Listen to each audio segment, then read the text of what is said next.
today's episode of 5 Questions With, I'm very pleased to be joined by Simon Watson, who's a senior partner here at Lovewell Blake Chartered Accountants. Simon, it's an absolute pleasure to have you on the show today. You're welcome, Lee.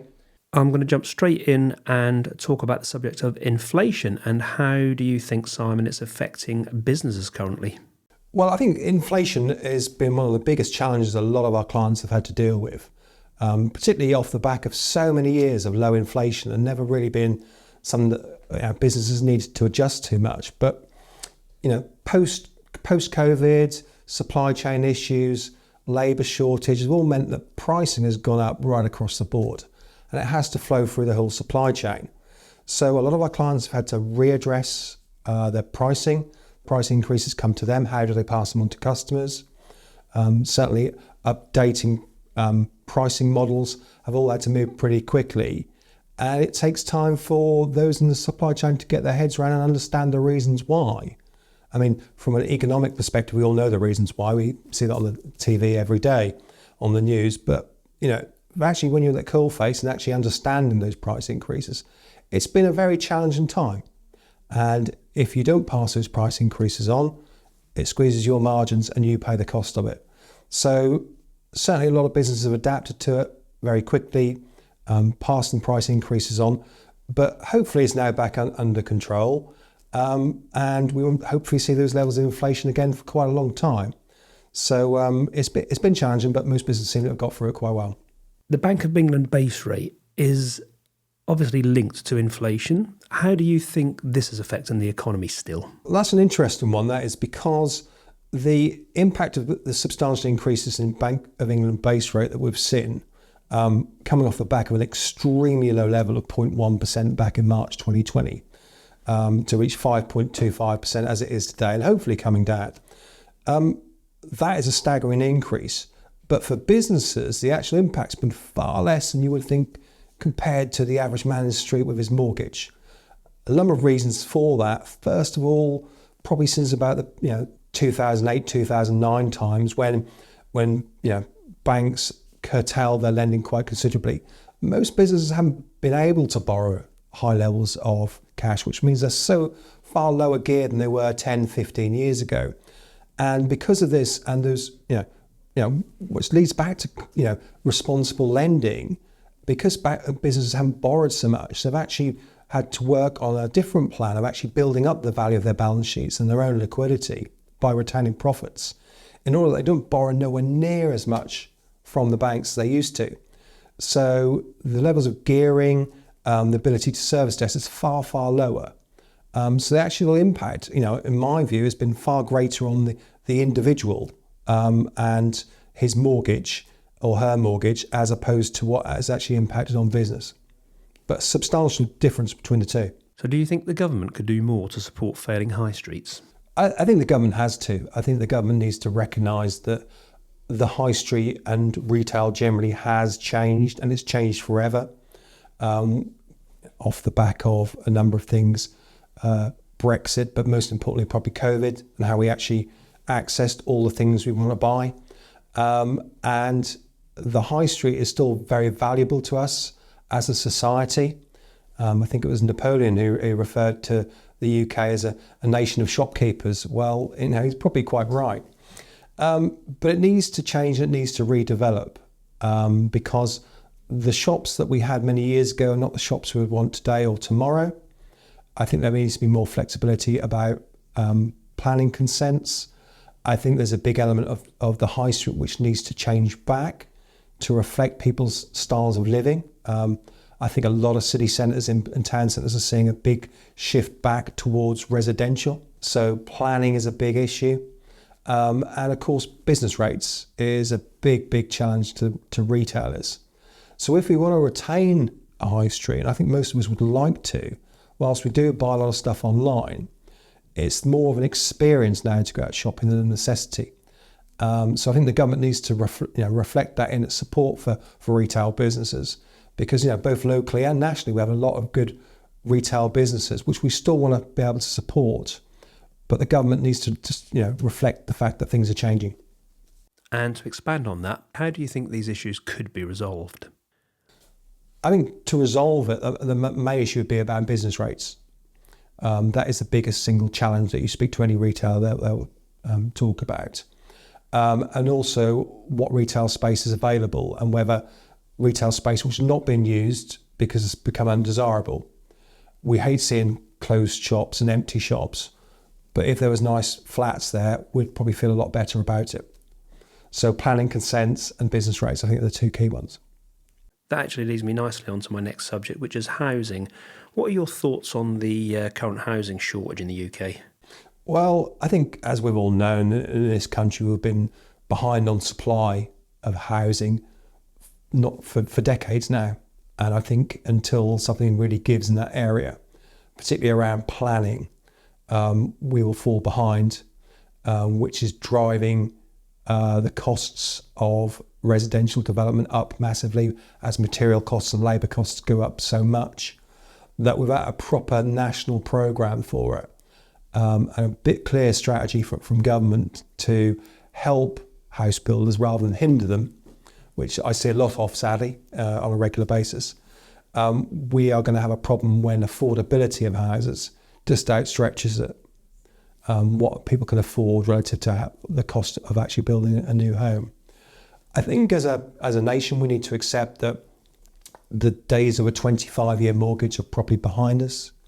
A good example of that is affordability. In Japan, mortgages can be up to 100 years. And when you pass away, you pass on your home and your mortgage to bridge the gap between affordability and earnings and the cost of housing.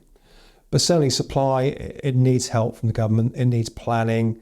It needs a streamlined planning process to allow those that do want to get on, develop, to be able to deliver on the houses that we need. If you look at the UK compared to mainland Europe, I think there's a bit of national pride that an Englishman wants to own his own castle, and not all of us live in castles.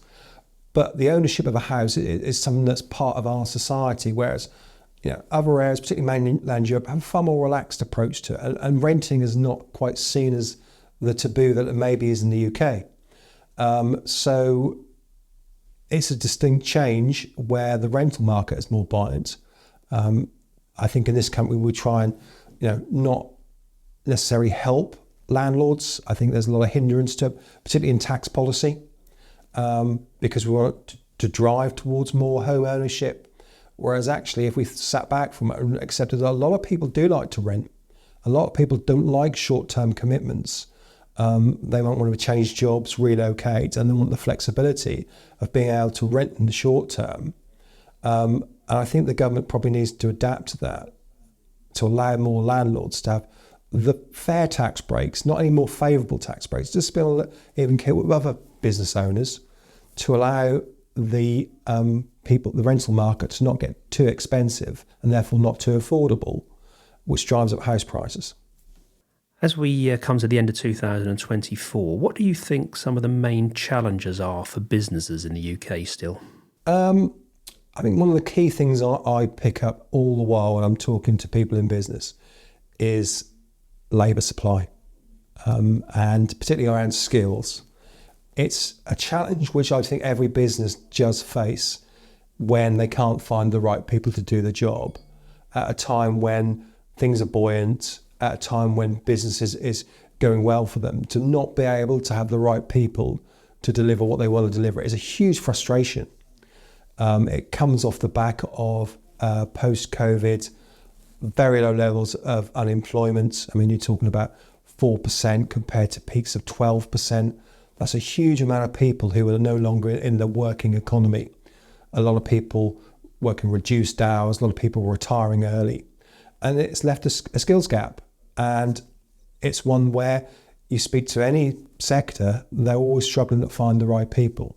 Be that lorry drivers, warehouse workers, engineers, anyone in the healthcare sector, anyone in the construction sector. And I think what I'd like to see the government do is just to get a connection between the skills that this country needs and immigration. Because immigration is a huge, huge topic. We all know the concerns that people have about it.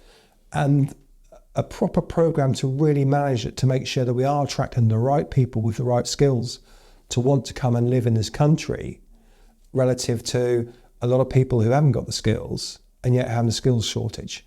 And if any government can fix that, then I think that'll be welcomed by the UK populace, because certainly more people working means more payroll taxes and more revenues for the government.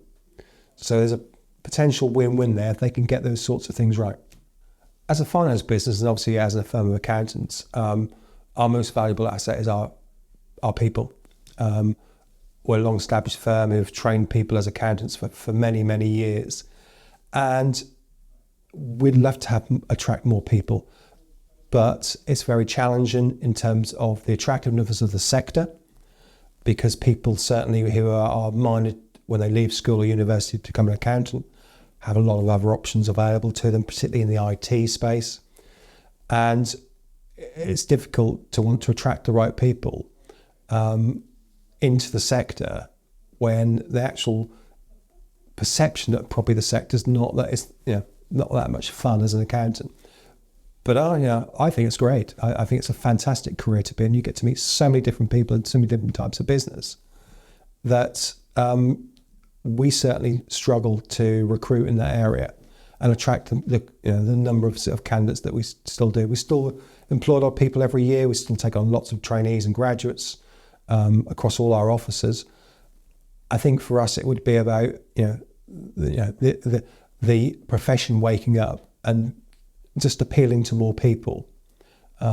It's changing massively.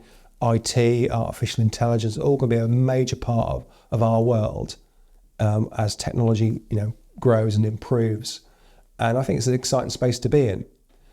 Similarly, other clients, particularly in construction, are struggling to find the right skills. Is enough going into training? Are there enough school leavers wanting to become bricklayers and carpenters and plumbers and electricians?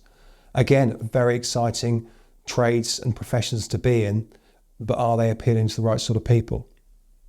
Now, we always round off the show with one question before our guests leave. And yours today, Simon, is if you could spend an hour with any historical person, dead or alive, who would it be and why? Without a doubt, it would be Sir Winston Churchill.